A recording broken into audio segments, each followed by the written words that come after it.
পানিটা অনেক কষ্ট হইরে আনছি, একটা পুরা পানি যাইবার দিন যাইতো না, একটা পুরা পানি গেলে আর পরে পানি পাইতাম না, পানিটা যাইবার দিন যাইতো না। সুবহানাল্লাহ, আল্লাহু আকবার, আল্লাহু আকবার, আল্লাহু আকবার। সুবহানাল্লাহ, সুবহানাল্লাহ।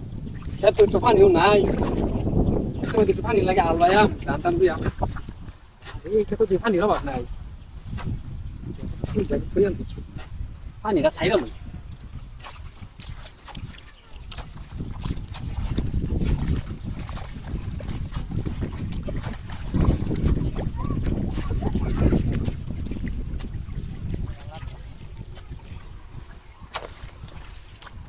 পানি চলবো তারা কষ্ট হইরে পানি না, এই পানিটা দিন পাইবা না, কি বা হইব? হ্যাঁ, এই পানিটা আরো পাইয়াম করে, হ্যাঁ, এই পানিটা